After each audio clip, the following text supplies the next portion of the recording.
Welcome to my YouTube channel chemistry all notes. आज जो हमारा टॉपिक है वो है इम्यूनिटी। इससे पहले हमने जो है बैक्टीरियल, वायरल, हेलमिंथेस और एस्केलिमंथेस ये हमने डिजीज़ पढ़ चुके हैं और लिम्फोइड ऑर्गन के बारे में भी हमने पढ़ लिया है। आगे जो नेक्स्ट है हमारा इम्यूनिटी है।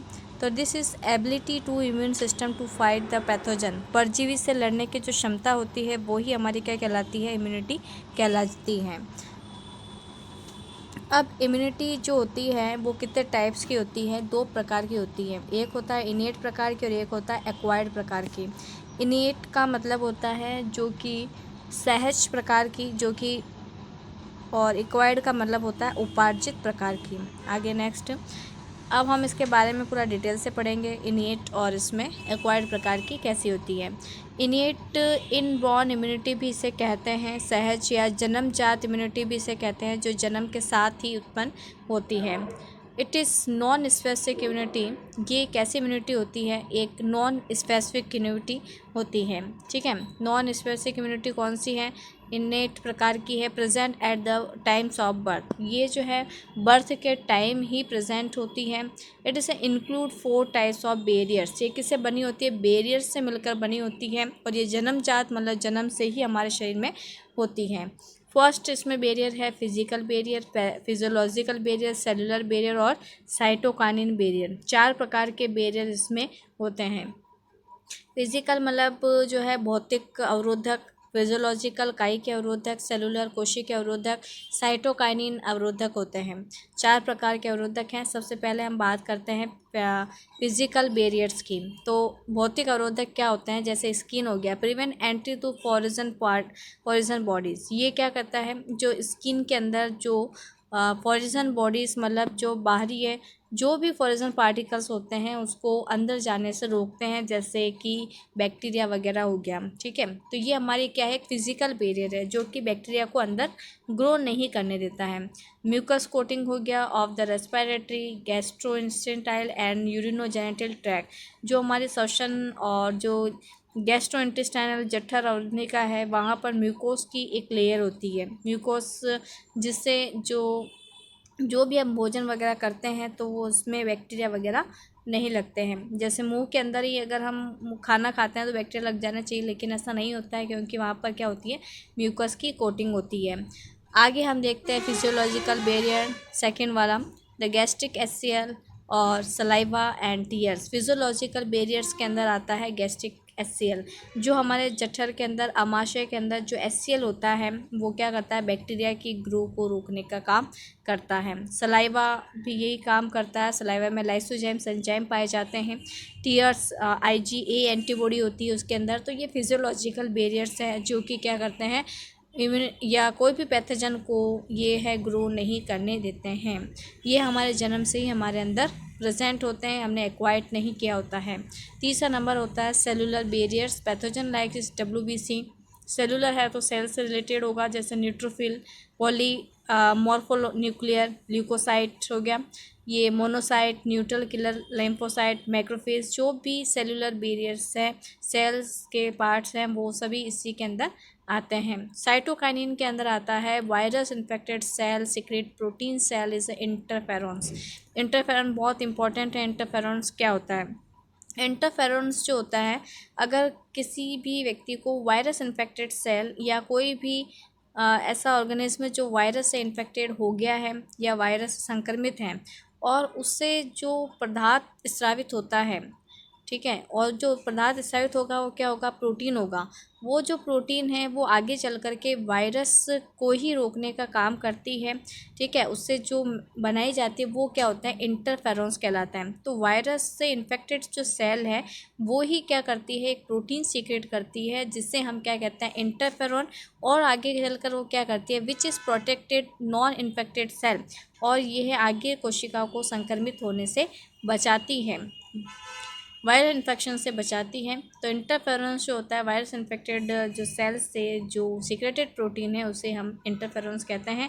तो इंटरफेरेंस एक प्रकार की क्या हो गई, प्रोटीन हो गई, और किससे प्राप्त होती है, वायरस इन्फेक्टेड सेल से प्राप्त होती है। तो ये 4 प्रकार के बैरियर्स हमने समझ लिए हैं। तो इसका मतलब इनिएट प्रकार की जो इम्यूनिटी है वो किससे बनी होती है, 4 प्रकार के बैरियर्स से मिलकर बनी होती हैं।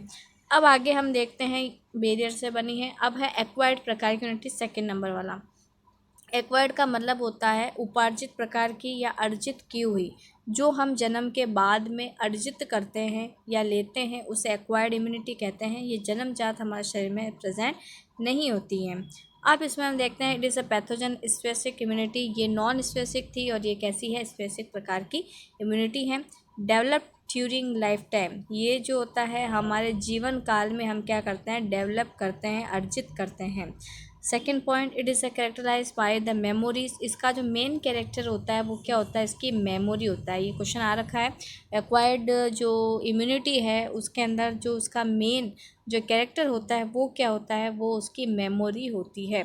ड्यूरिंग इज द फर्स्ट इंटरकॉर्ट of the pathogen body produce primary response. अगर जैसे हम एक उदाहरण से समझ लेते हैं, चिकनगुनिया या चिकन पॉक्स से समझ ले चिकन पॉक्स से समझ लेते हैं, जिसे हम छोटी माता भी कहते हैं। अगर उसका जो वायरस है वेरासिला जोस्टर हमारे शरीर में एंटर करता है, तो एक बार जब वो एंटर करेगा तब क्या होगा, जो हमारी शरीर की जो इम्यूनिटी है वो उससे क्या करेगी, इंटरेक्ट करेगी।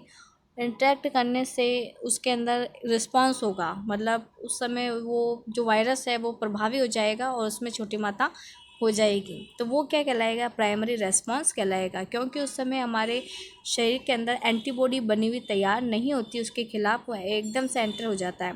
In the low intensity second the encounter this is a same pathogen. अगर सेकेंड टाइम में वही पैथोजन वेरासिला जोस्टर जो छोटी माता का है, तो वो अगर वो हमारे शरीर में एंटर होता है तो उस समय जो इंट्रैक्शंस होगा, एंड पहले से बनी हुई तैयार है एंटीबॉडी और वो जो वेरासिला जोस्टर है, वो अगर आपस में दोनों मिलते हैं तो जो हमारे शरीर की जो प्रतिरक्षा है वो उससे पहचान लेती है कि ये जो वायरस है वो पहले भी आ चुका है, तो वो उसको क्या कर देती है, उसको हटा देती हैं, उसको वहाँ से नेगलेक्ट कर देती है। तो ये क्या होता है, सेकेंडरी रेस्पॉन्स होता है, उसको पहचान लेता है।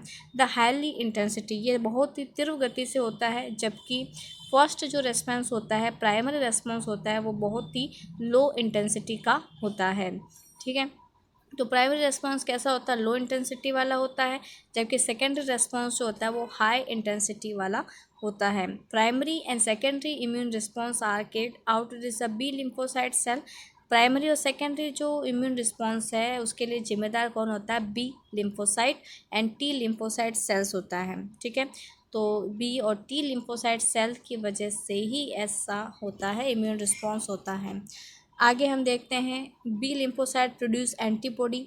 जो बी लिम्फोसाइट है वो क्या करती है, जो एंटीबॉडी है उसको प्रोड्यूस करने का काम करती हैं, लेकिन जो टी लिम्फोसाइट्स हैं वो हेल्प इस बी सेल्स ऑफ एंटीबॉडी। जो दूसरा वाला टी लिम्फोसाइट है वो बी जो सेल्स है लिम्फोसाइट है उसके बनने में क्या करता है, हेल्प करता है। दो प्रकार की लिम्फोसाइट होती है, एक तो बी लिम्फोसाइट, एक होता है टी लिम्फोसाइट। अब एंटीबॉडी की हम स्ट्रक्चर देखते हैं कि स्ट्रक्चर कैसी होती है। तो यहाँ पर हम इसमें सबसे पहला हम देखेंगे कि इसका शेप कैसा होता है। इसका शेप एंटीबॉडी का जो होता है वो वाई शेप का होता है। क्वेश्चन पूछा जाता है कि एंटीबॉडी का जो शेप है वो अंग्रेजी वर्णमाला के किसके समान है, तो वो किसके समान होगा, वो वाई शेप के समान होगा, जैसा कि आपको दिख रहा है। ठीक है, आगे हम इस स्ट्रक्चर की बात करते हैं। इसमें दो लाइट चेन होती है, दो ही इसमें क्या होती है, हैवी चेन्स होती है। यहाँ देख सकते हैं ये कौन सी है, लाइट चेन, और ये जो नीचे वाली जो पूरी है वो कौन सी चेन है, हैवी चेन है। तो लाइट चेन और हैवी चेन दो चेनें इसमें पाई जाती हैं। ठीक है, अब इसके अंदर यहाँ पर ये जो बाइंडिंग साइट दिख रही है आपको, एंटीजन बाइंडिंग साइट है। ये तो एंटीबॉडी है, अगर इस पर आके कौन जुड़ेगा, एंटीजन आके जुड़ेगा, तो इसके लिए यहाँ पर ये जगह छोड़ रखी है, वो एंटीजन बाइंडिंग साइट है जो दोनों साइड में होती हैं। ठीक है, अब यहाँ पर इसके दो फेज़ होते हैं। एक फेज़ पे यहाँ पे एन लिखा हुआ है और एक फेज़ पे यहाँ पे क्या लिखा हुआ है, सी लिखा हुआ है। जो हैवी चेन है वो उसमें नीचे क्या लिखा हुआ रहेगा, सी लिखा हुआ रहेगा, और जो लाइट चेन है उसके ऊपर लिखा रहेगा एन लिखा हुआ रहेगा। तो इसका मतलब एन का मतलब है यहाँ पर नाइट्रोजन साइड जुड़ी हुई है और यहाँ पर दो कार्बन यहाँ पर प्रेजेंट है। इनके बीच में जो बॉन्ड दिख रहा है आपको, क्या दिख रहा है, सल्फ़र सल्फ़र है। ठीक है। तो इनके बीच में जो होता है डाई सल्फाइड बॉन्ड इसके अंदर पाया जाता है। डाई सल्फाइड बॉन्ड किसके बीच में होता है? डाई सल्फाइड बॉन्ड जो होता है वो एंटीबॉडी के बीच में होता है। ये भी क्वेश्चन पूछा गया है। तो इस डायग्राम को आपको अच्छे से याद रखना है कि एंटीबॉडी का स्ट्रक्चर जो है वो वाई शेप का होता है और इसमें एंटीजन बाइंडिंग साइट पाई जाती है। हैवी चेन पर कार्बन लगे हुए होते हैं, जबकि जो लाइट चेन है उस पर नाइट्रोजन प्रेजेंट होते हैं। इनके बीच में जो बॉन्ड होता है वो कौन सा होता है? डाई सल्फाइड बॉन्ड होता है। ठीक है। आगे हम देखते हैं टाइप्स ऑफ एक्वायर्ड इम्यूनिटी कितने प्रकार की होती है। 2 प्रकार की एक्वायर्ड इम्यूनिटी होती है। कौन कौन सी? Humoral immune response antibody mediated immunity AMI जिसे हम कहते हैं, cell mediated response cell mediated immunity CMI इसे कहते हैं। 2 प्रकार की होती है। अब इसमें क्या होता है? It is a response mediated by antibody antigen are found is blood plasma and so called is immune response। ये जो है एंटीबॉडी हमें अधिकतर कहाँ देखने को मिल जाती है? द ब्लड प्लाज्मा के अंदर ये पाई जाती है। सेल मेडिएटेड कहाँ होती है? It is immune response mediated T lymphocyte. ये जो response immune response mediated bye T lymphocyte के लिए जो प्रतिक्रिया करती है वो कौन होता है? सेल मेडिएटेड इम्यूनिटी है। दिस बॉडी से differentiate self and non cell. ये क्या करती है? खुद की बॉडी और दूसरे की बॉडी में क्या करती है? पहचानने का काम करती है। मोस्ट इम्पॉर्टेंट है ये।